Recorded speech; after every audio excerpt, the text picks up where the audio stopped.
Baik, kembali lagi bersama saya Ada Arizwan. Ini adalah materi pertemuan 9 dari mata kuliah mekanika. Pada kali ini kita akan membahas mengenai aplikasi statika benda tegar. Ini melanjutkan materi yang telah kita pelajari sebelumnya dari konsep keseimbangan atau statika pada benda tegar. Materi ini akan membahas secara khusus mengenai penerapan statika benda tegar pada sistem yang nyata, di mana kita sudah membahas ya pada pertemuan sebelumnya statika benda tegar pada benda sederhana seperti balok. Dan materi ini kita akan mengimplementasikan konsep-konsep keseimbangan yang telah kita pelajari sebelum-sebelumnya pada sistem-sistem yang familiar dan kehidupan sehari-hari. Tentunya kita akan membahas fokus pembahasan kita akan dibatasi pada skop 2 dimensi saja ya. Nah, strategi pembelajaran kita pada materi ini adalah fokus pada pembahasan contoh soal. Jadi nanti kita akan membahas beberapa contoh soal dan di sana kita akan menggunakan konsep keseimbangan yang telah kita pelajari. Soal yang pertama. Sebuah troli pengangkut barang dengan massa total 20 kg ya. Ini semuanya sudah termasuk dengan bebannya atau muatannya. Di mana kita gunakan tetapan kecepatan gravitasi 9,8 meter per sekon kuadrat. Ditarik dengan sebuah tali di sini pada sebuah bidang miring yang sudutnya 60 derajat. Oke, ini seperti diilustrasikan pada gambar. Nah, tentukan besar gaya tegangan tali T serta gaya reaksi pada semua roda sebagai tumpuan roll. Jadi ini rodanya dapat berputar ya. Jadi ini berperan sebagai tumpuan roll. Tentukan semuanya agar sistem tersebut setimbang ya. Jadi kita inginkan semua sistem ini berada dalam keadaan setimbang atau tidak bergerak sama sekali. Perhatikan di sini pada gambar titik pusat massanya ada di sini ya. Dan massanya tadi 20 kg. Kemudian jarak dari tali ke landasan ya, ini landasannya atau tempat bergeraknya ya, itu 50 cm. Kemudian jarak dari bawah troli ya, dasar troli ke lantainya adalah 10 cm. Lalu ini ada jarak dari titik pusat massa terhadap tumpuan ya. Ini tidak sama jaraknya, ada yang 20 cm, ada yang 30 cm. Dan ini adalah kemiringan 60 derajat. Pembahasan soal ya, ini pembahasannya. Kita gambarkan dulu diagram benda bebas ya. Di sini kita gambarkan bobotnya atau beratnya W ya, dari 20 kg. Kemudian lalu kita buat gaya reaksi tumpuannya di sini. Kita beri nama titik A dan B. Sementara titik pusat massanya sebagai C.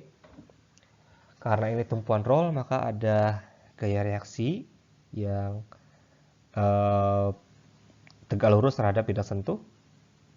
Nanti yang ke arah sini kita berikan kode RA dan RB. Lalu W tadi ya, kalau kita lihat seperti ini, W itu kita bisa uraikan menjadi dua komponen. Nah, kenapa di sini menjadi Wx dan Wy? Karena di sini kita akan lebih mudah menggunakan koordinat yang baru ya. Kita lihat orientasinya di sini hanya W saja yang lurus kan, hanya W saja yang vertikal. Sementara yang lain baik T, lalu RA, RB, nah itu miring terhadap bidang miring tadi. Nah, sekarang kita gunakan orientasi baru di mana T itu berada atau sejajar dengan sumbu X. Begitu juga dengan RA dan RB itu tegak lurus dengan sumbu Y. Jadi kotaknya ini, kotak trolinya itu kita anggap berpotongan langsung dengan sumbu X dan Y ya. Jadi berarti W sendiri yang dianggap miring gitu ya. Karena miring maka bisa dipecah menjadi 2 Wx dan Wy. Lalu tadi kemiringannya 60 derajat, berarti sudut di sini 30 derajat ya. Berarti kita bisa pecahkan Wx dan Wy dengan terhadap 30 derajat. Oke. Jadi tadi roda Pauli-nya berperan sebagai tumpuan roll ya. Jadi ada satu gaya reaksinya, itu ada Ra dan Rb. Kalau tumpuannya tumpuan jepit atau tumpuan sendi itu punya lebih dari satu gaya reaksi. Dimana kalau tumpuan sendi ada 2 gaya reaksinya, kalau tumpuan jepit selain 2 gaya reaksi juga ada momen. Sumbu X dan Y disesuaikan dengan orientasi Pauli tadi sudah saya jelaskan. Kemudian gaya berat W-nya adalah 20 kg dikali 9,8 meter per second kuadrat. Jadi W ini adalah 196 Newton. Nah, ini dapat diuraikan menjadi Wx dan Wy. Di mana Wx adalah W sin 30 derajat ya. Besarnya menjadi 98 Newton, sementara Wy W cos 30 derajat atau 169,74 Newton.